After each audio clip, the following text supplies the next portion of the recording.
As President Obama ponders this decision about sending more troops to Afghanistan, we're going to take a closer look at the enemy there, from behind enemy lines. ABC News has obtained never-before-seen video of a ferocious battle that took place near the capital of Kabul, as seen by the Taliban. It shows an enemy well-trained, organized, and prepared. Here's our senior foreign correspondent, Jim Sciutto.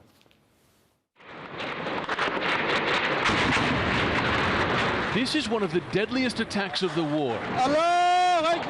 The target, a remote U.S. outpost in Wanat. The date, July 13, 2008. This video obtained by ABC News via the NIFA Foundation. Just a few hours earlier, Taliban fighters on their way to kill American soldiers. They chat calmly on their radios. Relax, brother, says one. And they pray to Allah. And then, as dawn breaks, the assault begins with a hail of gunfire. 150 Taliban fighters dispersed in 30 groups of 5 against a few dozen U.S. and Afghan soldiers. Taliban commander Malvi Manabullah organized the operation. Local residents tipped us off about the base, he claimed. We attacked from 4 sides. Gunfire and rocket-propelled grenades set the outpost on fire.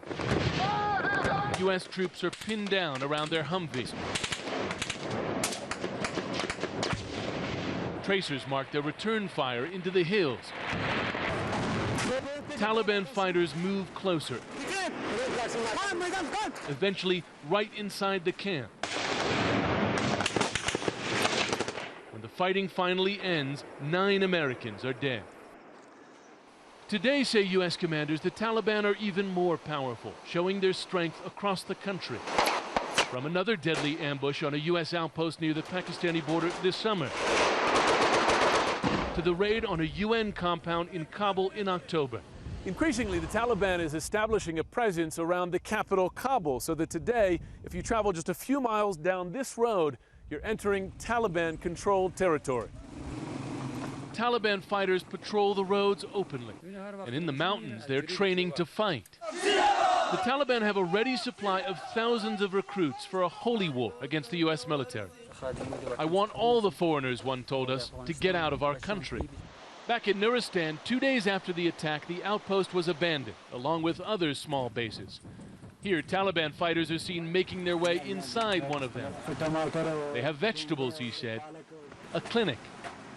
And this is where they had their mortars. As part of the strategy review, the U.S. is now considering moving away from guarding unpopulated areas, in part because of deadly attacks like this one. Jim Sciutto, ABC News, Kabul.